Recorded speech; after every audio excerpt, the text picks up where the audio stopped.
Last week I made a video about Scallop and now this has happened. Scallop is now e-money network.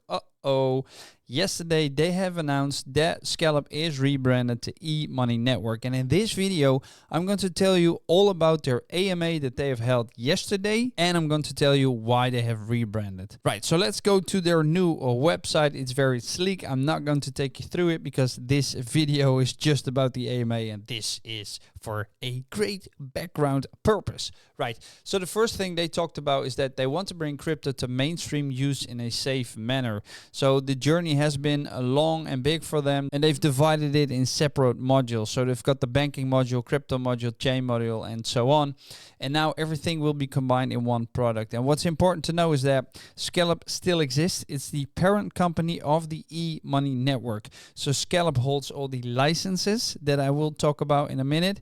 And then e-money network will offer all the products in the blockchain or Web3 space. Now, in the past, Raj Bagandi has been very vocal about the regulations happening in blockchain and how it would change the industry. He said that some people were saying that he is crazy, but in the end, it turns out he is right. What they have done is they've acquired a global banking license to service all across the world.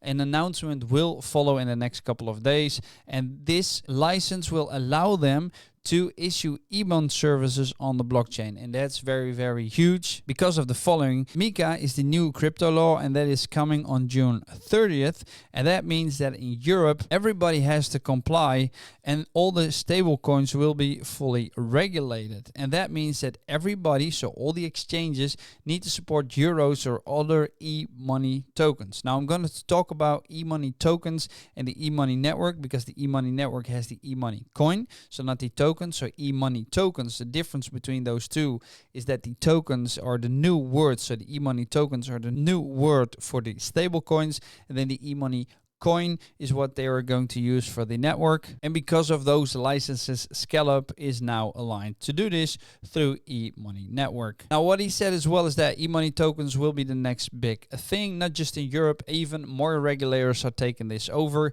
You can create any e-money token of any currency which can be run on the public chain, which will be ran on the Scallop chain.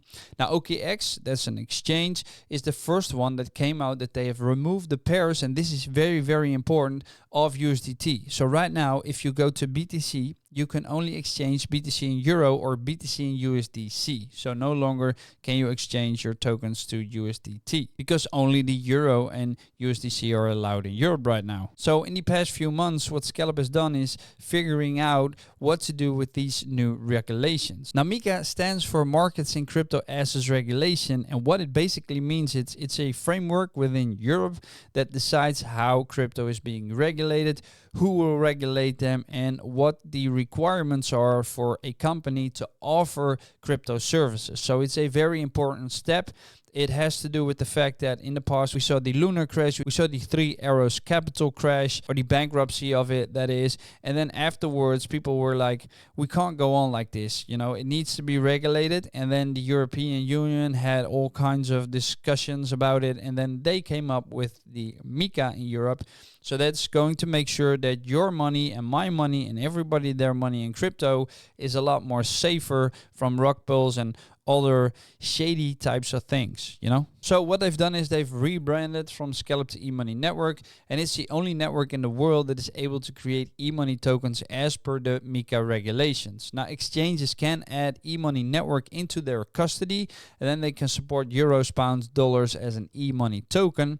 Just how a user can go to an exchange, click on USDT, click on receive, you'll see all kinds of options, and now users will see pounds, dollars, euros, and those that choose it will see the e-money network to be able to transfer them. Now the two main reasons for them to rebrand is that the first one is that they really wanted to align with the MiCA regulations, because if you don't do it, regardless of the size of your company or the size of your project, if you can't do it, or if you don't do it, you can't conduct business in the European Union. You'll get fined, you'll get slapped around.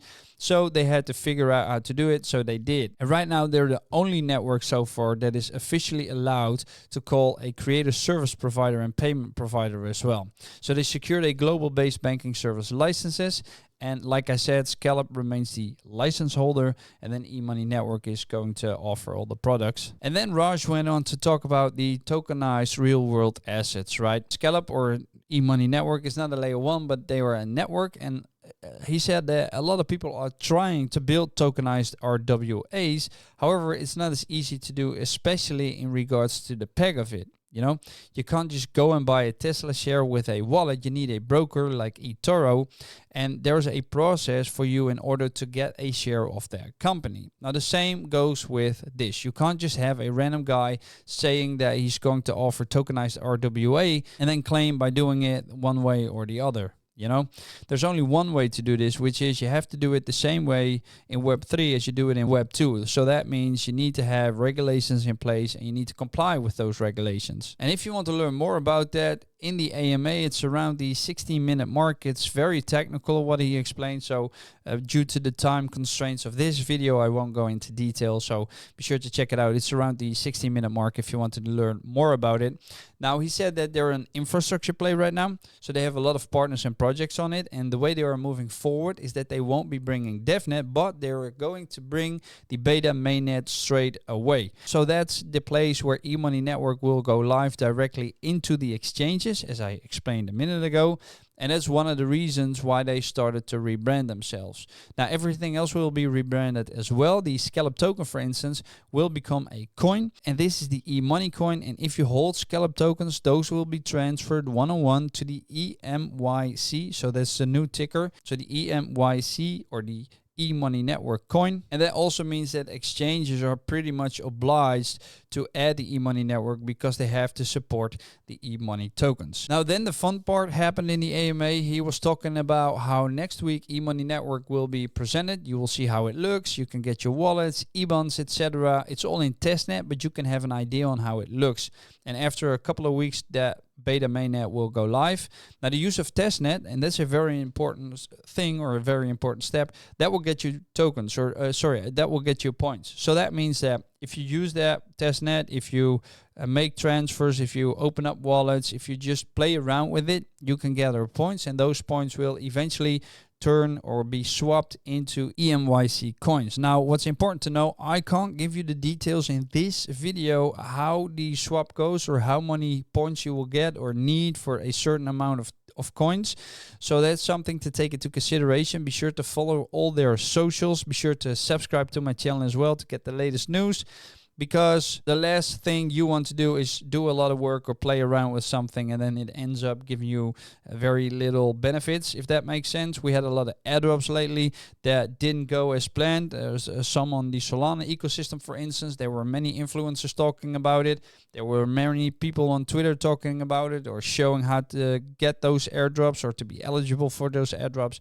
So that's always something you need to take into consideration when you go and be active in these kinds of programs, right? So that's something I just want you to pay attention to. Now, moving on to the next part. The eMoney tokens, and that's why they call themselves the eMoney Network, because the eMoney tokens are actually the real official new name of stablecoins, right? So what they've done is they said, hey, if eMoney tokens is going to be the new name, we are going to be called the eMoney Network. So that means that if people think about those eMoney tokens, they will think about the eMoney Network, and it's a marketing trick as well, but it's also because they are offering all those services, as I've explained a minute ago. Now, I will be creating a separate video on this project, just like I did with the Scallop one. I'm trying to see if I can get in touch with their team to work something out, and then I'll publish that video on my channel to give you all the news about this great project. So what will happen after June 30th, as per the European MiCA law, that will be obliged for all 28 European countries. Right now, all those countries have their own set of rules, but that will change. And like I said, that had to do with the crashes of Luna, the crash of 3 Arrows Capital. So basically, the benefit of the MiCA law is that the user funds will be more safeguarded.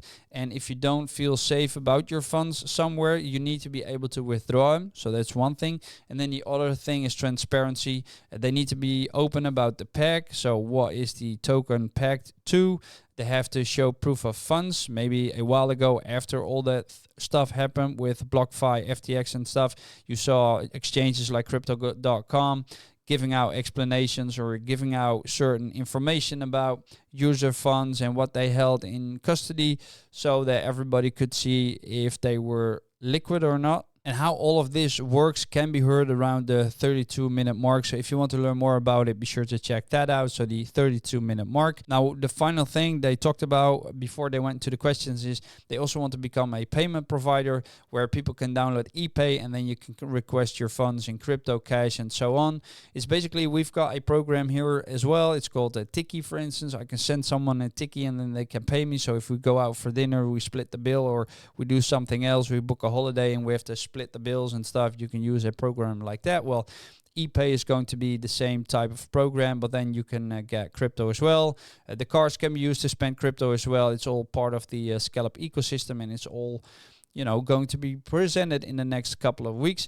Then I went on to the questions, but rather going to the questions, I want to change the background and I want to show you the articles. So they have this blog where they introduce the eMoney Network, where they explain everything. Now, the eMoney Network is a pioneering modular RWA chain with compliance blocks. It is compliant with MiCA regulations, making it ready for the future in the digital asset landscape. eMoney Network will enable tokenization of real-world assets. One other thing I've taken out of it for this is the use case. So they've got the RWA Launchpad, which is a platform designed to launch tokenized RWA projects. So this stands for real world assets. The eMoney Network will facilitate launching of RWA projects on its ecosystem. Then they've got commodities tokenization, the process of converting asset representations of commodities into tokens. We've got the intellectual property, so facilitating secure and transparent trading of digital assets linked to intellectual property. So that's basically, if I create something, I can hold the intellectual property for, let's say, Pokemon, and then if someone wants to use that, they have to pay me a fee, for instance. Then we've got equities, tokenization and trading of digital equivalents of shares of publicly traded companies. Real estate investment trust, so RAETS, transparent trading of digital tokens representing stakes in real estate assets. This is basically a fund which purchases all kinds of real estate objects, and then it's like an ETF where you can just purchase an REITS, and that will cover a lot of real estate, and then that way your risk will be somehow divided over all those things, right? Then they've got loans, a platform dedicated to the tokenization and secure trading of digital assets that signify loan agreements. And then one thing is, how are they related? Well, like I said, Scallop will be the parent company holding all the licenses. So that's very, very important. And then eMoney Network is becoming one of its primary products. And then they had another one, so the FAQ. You guys probably have a lot of questions like, oh, what's going to happen with my Scallop tokens? Am I going to lose them? How are they going to be converted? Everything is going to be addressed, or is addressed, in this FAQ.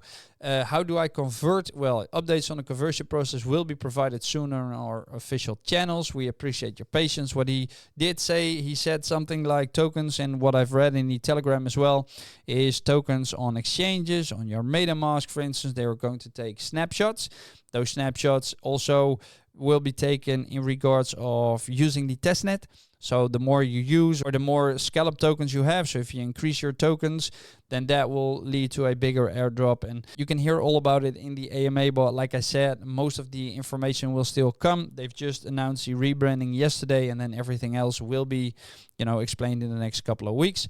So what is going to happen to those SCLP tokens that are locked in staking? Well, upon the staking period's conclusion, users must manually convert, so that's very important, their SCLP tokens to EMYC. So it's not an automated process if you have your tokens staked. So be sure to check out their socials, because the last thing you want to do is going to be left out, because there was a different project, I won't name the name right now, but there was a different project who rebranded as well.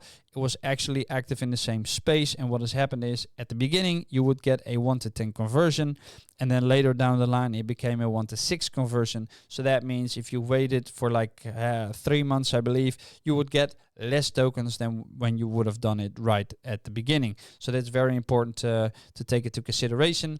And then what's the exchange rate? Well, in this case, for this project, it's 1-to-1. He didn't say anything about if you're going to do it later, you will get less, but let's just wait and see what they're going to come up with in the communication in the next couple of weeks.